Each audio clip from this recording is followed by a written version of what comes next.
Hi, and welcome to week 2 of Research for School Leaders. In this week, we're going to be moving in the first few days very quickly through the text. We cover 3 chapters in the first 3 days and make our transition from quantitative to qualitative as we start to talk a little bit about research in surveys. So as you move through this work fairly quickly, obviously you'll be taking the quizzes, and I'll be able to keep tabs on you and get a sense of how you're absorbing the material. But if you have questions, I encourage you to go to the discussion board, open up a new post, and offer your question. I'm happy to take time to answer questions that you have as you work through the book.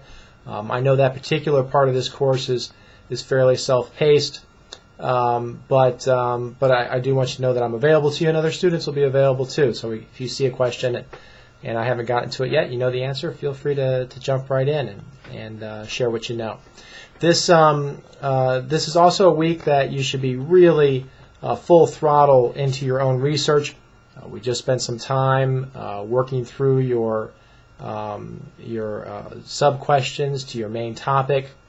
Hopefully that's given you some focus, and you can use the text in those sub-questions to help you think about what kinds of keywords you want to use in your search. So you should be gathering documents right now, getting a feel of the literature.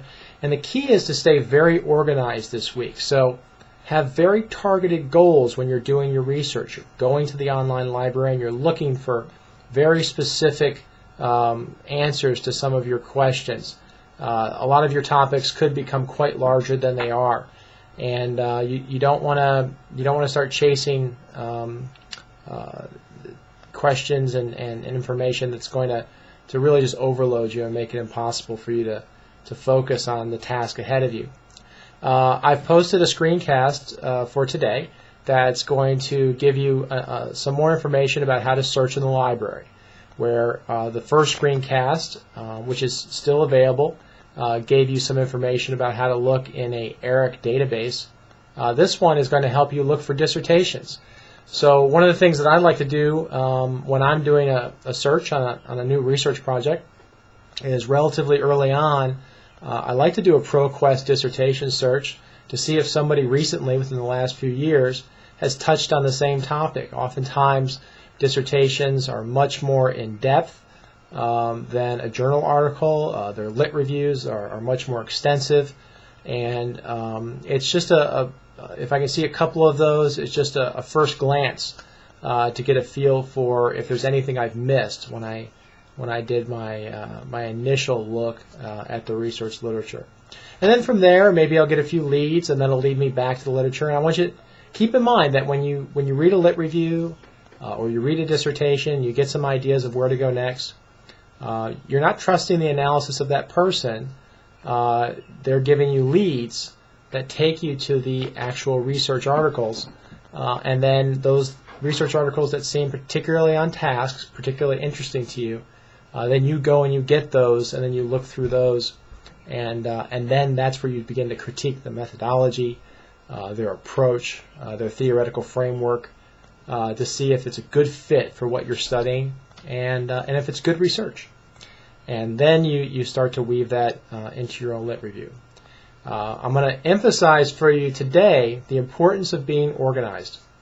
So you're going to be looking at a lot of articles. The way I do it is I like to, I just read my articles online, I save them as PDFs, and I keep them in folders.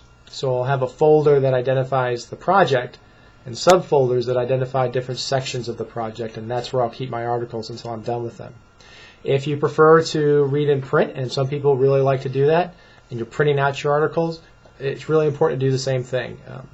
Have a file cabinet where you're organizing these articles and you're taking notes along the way in your Word document where each article might go and how it might inform what you're writing about in that section. So have an outline written already. It's okay to just dig into the research a little bit and get a feel for what's out there, but by now, today, you should turn your attention towards writing up that general outline and starting to, as you go, start to fill that in with information.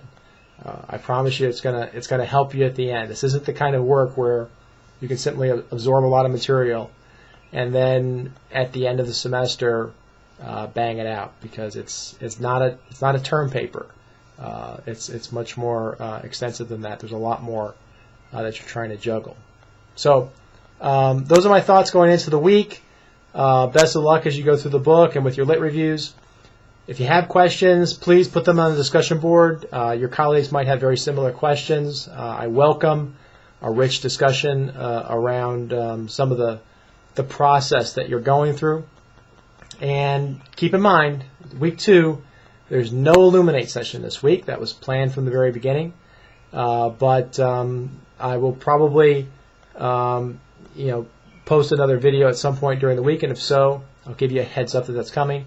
And of course, I'll be on board on the discussion boards and on email.